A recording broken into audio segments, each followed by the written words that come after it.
World Bank named Cambodia an Olympian of growth, it paid respect to what Cambodia had achieved over a period of nearly 2 decades. Cambodia has consistently outperformed most other economies in terms of growth for the past 15 years. Situated in the heart of Indochina, in Southeast Asia's dynamic center, Cambodia has turned into one of the world's fastest growing economies. The economic growth in Cambodia started in 1998 when the Khmer Rouge laid down their arm and fully integrated with the Cambodian government. So since 1998, we have a solid political stability, a solid macroeconomic stability that in turn can create the growth of an average of 9.4% the last decades. With a GDP of about $16 billion, Cambodia is still a relatively small economy. But it is also highly dynamic, with an open market approach and friendly investment climate. And growth is expected to continue at a rate of 7 to 8% per year. We're a small country compared to our neighbors, but we have a better investment environment than, I would argue, than either Vietnam or Thailand. When we entered the WTO in 2004, we pretty much liberalized the economy. And if I look, right, with the minor exception of foreign land ownership that constitutionally we cannot change the constitution, foreigner cannot own land on their own, right? But aside from that, most of the rest of the economy is wide open. Driven by a desire to turn Cambodia into a high middle-income country by 2030, the government is intending to achieve a greater diversification of industry and to move Cambodia up the value chain. We want to move our industries from the current states of labor-intensive one to a higher productivity-based, higher value-adds kind of industries and skill-based industry in the next 10 years. This is likely to strengthen Cambodia's long-term competitiveness. When, by the end of 2015, the Association of Southeast Asian Nations, known as ASEAN, will create a single market across the region, Cambodia expects to benefit from its strategic position. You can see Cambodia sit in the center of Southeast Asia. So the investor can use Cambodia as a platform, a production center to serve the ASEAN with a consumer of 600 million consumers. As growth and development accelerates across sectors, Cambodia is set to consolidate a strong position, regionally and globally. Cambodia's banking sector reflects the economy's fast growth. By the end of 2014, the sector held total assets of $16.2 billion and total deposits of $9.7 billion, representing a year-on-year increase of 29.6% and 31.5% respectively. Banks lent a total of $10.8 billion to customers in 2014, up 33.7% year-on-year, and profits in the banking sector rose by 30% to $311 million. The reform efforts that we have been undertaking for the past 10 years have yielded a good result, and now you can see very robust banking sectors here in Cambodia. And of course, we will continue to work on this to strengthen further the financial sector. The total number of commercial banks in Cambodia has grown rapidly over the past 5 years, attracting many foreign banks, such as ANZ, Standard Chartered and Maybank. If you look at all the post-war country in the world, Cambodia is probably the only country who has been able to attract so many foreign banks. In fact, we have a total of 35 commercial banks. 30 of those are foreign-owned. Investors in the sector appreciate the country's macroeconomic stability.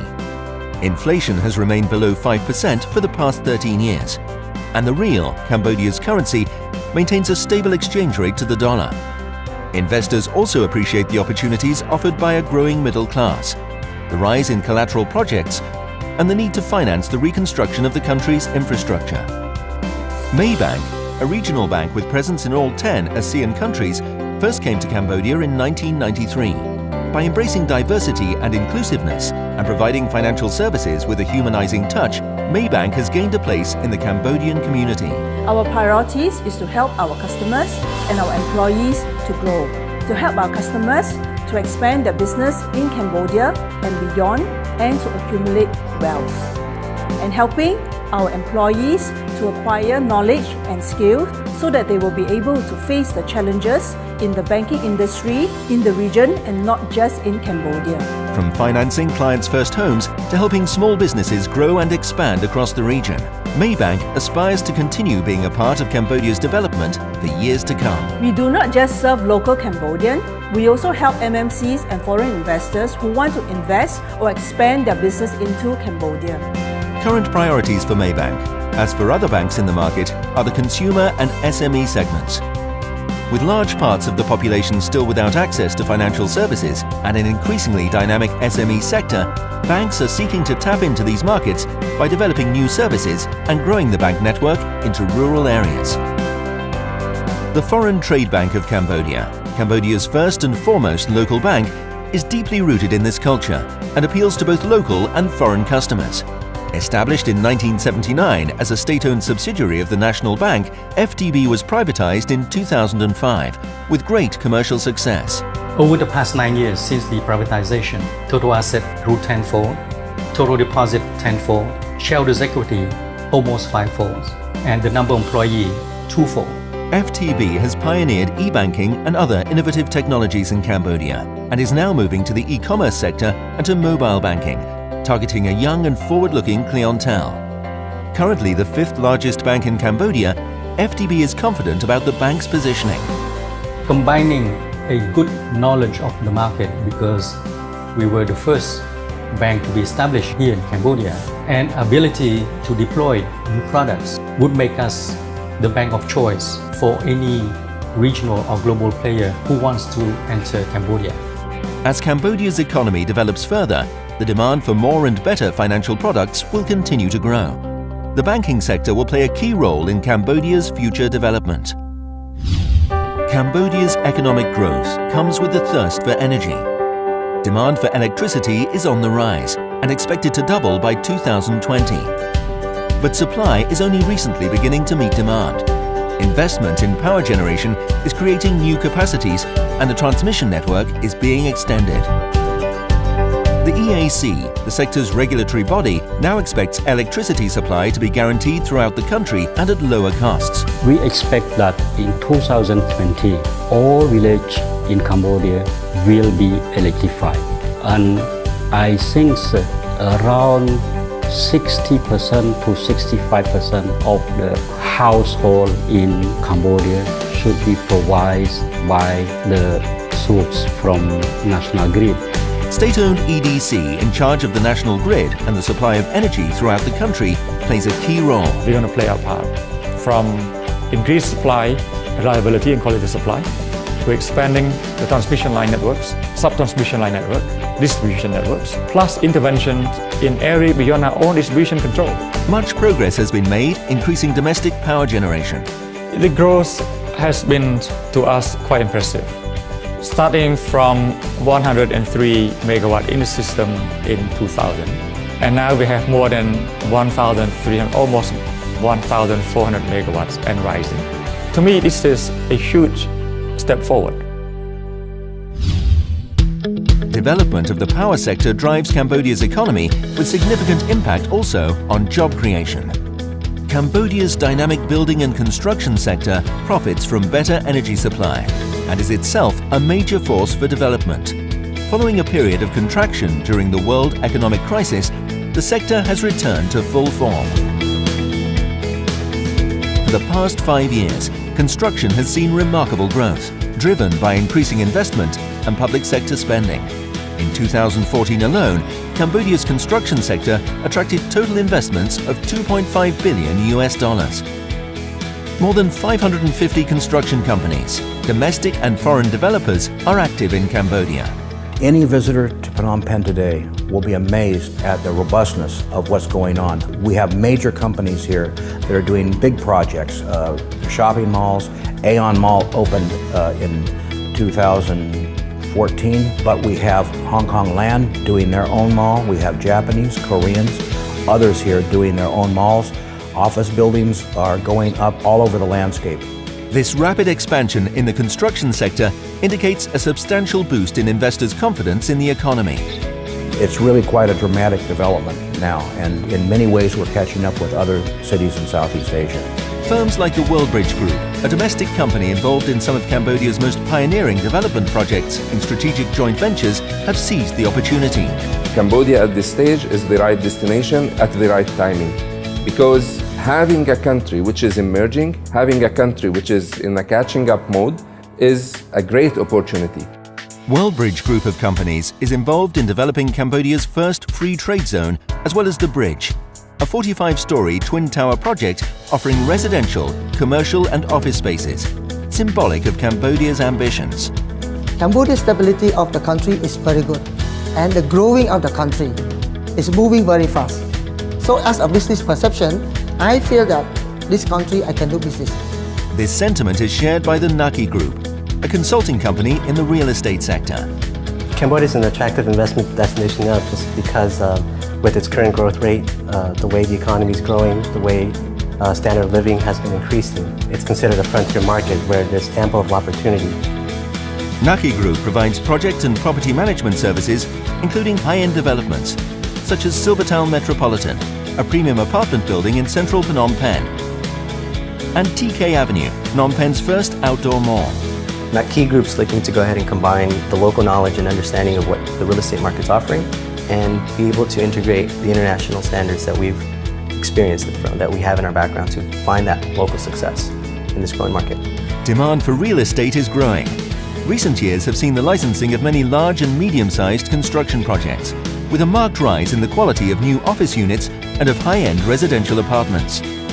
Cambodia's first Grade A building, the 39-story Vatanak Capital Tower in central Phnom Penh, opened in 2014. A true landmark development, the Vatanak Tower caters to Cambodia's emerging business and leisure community, with a combination of office spaces, a luxury retail unity, and a world-class hotel. This development put the Cambodia on the map, basically. And in the real estate industry, suddenly people said, look, that is possible to do in Cambodia. And it's not only consumers, it's then also large architect and consulting firms suddenly becoming interested in the market.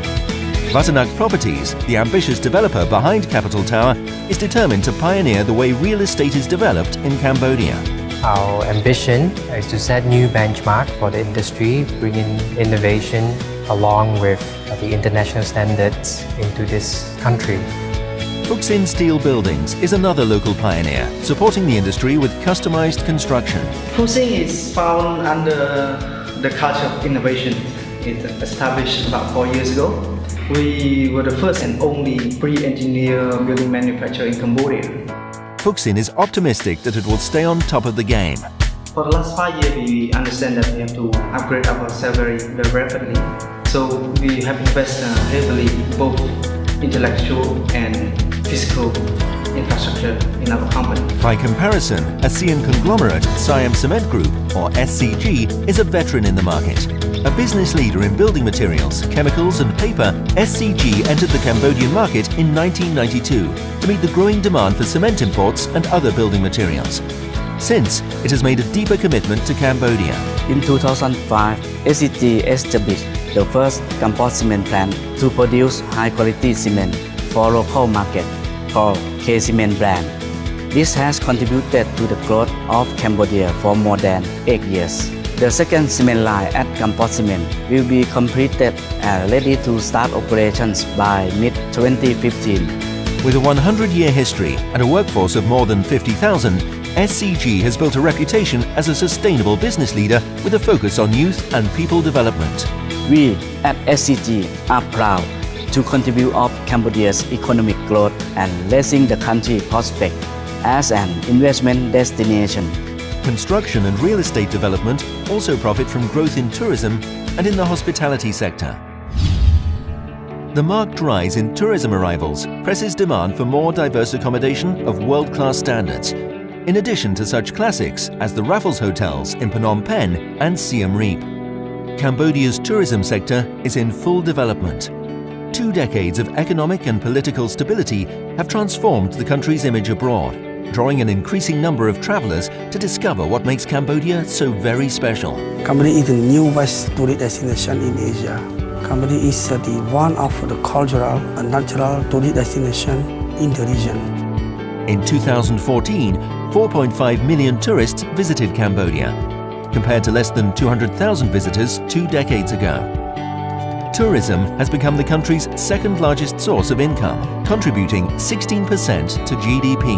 Cambodia have a good quality of tourism product provided tourists with a reasonable price. The challenge for Cambodia is to make this growth benefit the country as a whole. In 2012, the government adopted a framework strategy for the responsible and sustainable development of Cambodian tourism. Our strategy is how to develop Cambodian tourism in a sustainable manner, contribute to the poverty alleviation and to the climate change. The vision is to turn Cambodia into a world-class tourist destination that will generate revenues upward of $5 billion per year. To achieve this goal, the government encourages cooperation with the private sector and with development partners. Tourism is the window and the door to open to other fields of cooperation, to other fields of investment. Investors such as Nagacorp, now a listed company on the Hong Kong Stock Exchange, were early to recognize the country's potential. From the time our company came to Cambodia, started in 1995, economic progress has been significant. The company runs Naga World, a luxury casino hotel in the capital Phnom Penh, combining business, leisure and entertainment facilities. Hugely successful, a significant extension to the complex, known as Naga 2, is currently underway. We currently have 700 hotel rooms. We're going to add another 1,000 rooms, an amphitheater that holds 2,500 people that can be used for conferences and conventions. We're going to add additional gaming facilities. Functionally, we're going to double the existing size of the current Naga. Nagacorp has also partnered with Basaka Air, a Phnom Penh-based carrier, to provide better flights to Cambodia. And it is planning a private terminal at Phnom Penh to service VIP customers from the region. The high-end or VIP junket play, as it's known in the industry, is very competitive. So we raised about $150 million to augment our private aviation unit out at the Phnom Penh airport. Naga World's strong growth and development also has significant local impact. Our strategy over the next 5 years will also allow for some real local growth. Currently, 2014, we employ about 5,400 people. I think we're probably the largest private sector employee in Cambodia. With Naga City Walk and the addition of Naga 2, by 2018, we expect to have over 10,000 employees.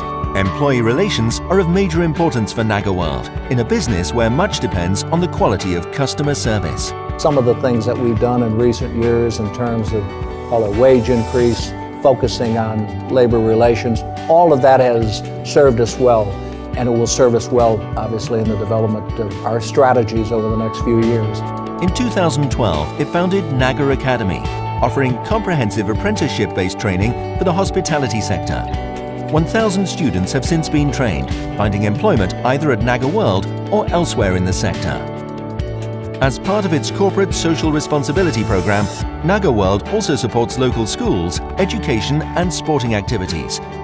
And it is the largest private sector donor to the Cambodian Red Cross. Nagacorp has always maintained as a priority to be a socially responsible company, and very important for us to integrate into not only the business community, but the community and country as a whole. Nagacorp sees close links between its own strategy and government objectives. When it comes to the growth of tourism, our success is very much tied to the success of the country in developing this particular sector. What makes Cambodia a traveler's paradise is the diversity of its tourism offer, from the urban center of Phnom Penh to the historic sites in Siem Reap, Angkor, and the pristine beauty of a tropical coastline. The Angkor region, near modern-day Siem Reap, remains the country's most visited destination. Once the seat of the powerful Khmer Empire, Angkor is today one of the largest recognized World Heritage Sites, covering an area of more than 400 square kilometers. Angkor is a symbol of Cambodia. Angkor represents the soul of Cambodian people. And you can see first importance of Angkor is symbolized in the national flag. Angkor is very important for Cambodia in as the spiritual and also as the reflecting the high culture of Cambodia from the past. Other parts of Cambodia are also now being developed, including the Tonle Sap Lake, the Cardamom Mountains, and the country's southern coast. We're now getting interest in major hotel chains to set up hotels in Sihanoukville and also in Kep and in Rim, other places on the southern coast. The islands are very beautiful and undeveloped. So we're getting this kind of interest right now so that we can develop the seafront much like Thailand and Vietnam and Indonesia and other countries in the region have done. One of the biggest challenges to further growth is the demand for skilled labor. The government is working towards improving school curricula to match skills with the demands of the market. By working with all the key stakeholders, NGO, private sector, government official, we will be able to create a new school model that will attract the best and the brightest young Cambodians to work and then to pursue their further training. The Salabai Hotel and Restaurant School in Siem Reap is an NGO that prepares young Cambodians from disadvantaged backgrounds for a career in the hospitality industry. Working in close partnership with the Heritage Suites Hotel, Salabai trains about 100 young students each year, free of charge. By 2017, this number is planned to rise to 150 students per year. Graduates tend to find employment in the sector within 6 weeks after graduation. Similarly, the Shintamani Foundation operates a school of hospitality in Siem Reap, training underprivileged young Cambodians in all aspects of hotel operations. Supported by the Shintamani Club and Resort, training is free of charge, providing young Cambodians with skills to secure employment in the local industry. In 2013, the Shintamani Foundation expanded its training program by setting up a farming development center, teaching young villagers in the surrounding countryside effective farming techniques. This connects with government objectives of strengthening the country's agricultural sector. As Cambodia agriculture move up the value-added chain, and farmer should be modernized, require more skill, more knowledge. We need to produce more specialists in agriculture. In contrast to the more recent development of the tourism sector, agriculture is a traditional pillar of the Cambodian economy. It still employs about 70% of Cambodians, mostly in rural areas, and accounts for roughly 30% of GDP. Cambodia is rich in natural resources. It has one of the most productive freshwater fisheries in the world, and abundant arable land, which is traditionally used for crops such as rice, tapioca, rubber, and tropical fruits. But lack of investment has held back production, processing, and exports. New policies promise change, most notably in Cambodia's growing rice sector. Rice grown in Cambodia, but you need more than just farmer-grown rice. You need infrastructure, you need irrigation, you need road access, right? And all these things require budget. The government prioritizes development of the rice sector to make Cambodia a major rice exporting country and has set an ambitious target of 1 million tons of milled rice for export by the end of 2015. By setting a high target, we have to think of a way, an innovative way, or any other way that we can improve the efficiency and effectiveness of the rice supply chain so that we can reach that target. The country has sufficient capacity to establish itself among the top 5 milled rice exporters in the world. We produce about 10 million tons of paddy, and we have about 2 million tons of milled rice surplus that can be exported. And so far we only export about 400,000 tons of that. So there's still a lot of room for Cambodia to export more. In 2014, the Cambodia Rice Federation was formed from the sector's main industry bodies to streamline cooperation. One of the major tasks for the federations is to make sure that we establish a strong platform that allow all the stakeholders, from farmers to millers to exporters, to build trust, to keep that trust along the rice chain. Already, investment in modern milling systems has raised the quality of rice to international standards. For the 3rd year in a row, Cambodian Premium Jasmine Rice has won the World's Best Rice Award. Cooperation with foreign investors is to bring further modernization. We want to work with the best cutting-edge technology companies who can provide not just a solution to fix our problem, but also visions of what agriculture or rice sectors can be in the future. There are currently very clear opportunities in Cambodia's rice sector. In terms of milling capacity, we do have enough. But in terms of other parts of the chain, like make sure the seeds are good seeds, make sure that we have enough drying facility, make sure we have enough warehouse facilities. These are the parts that we're lagging. More investment is still needed to increase the rice sector's global competitiveness. The key challenges in Cambodia is infrastructures, which need to be more improved in terms of logistics, capacity building of the farmers, and also the miller of Cambodia to be more updated. Amru Rice, Cambodia's second largest exporter of rice, was the first company to start international exports of Cambodian rice in 2009. It today operates 3 rice milling plants and invests heavily in the quality of production.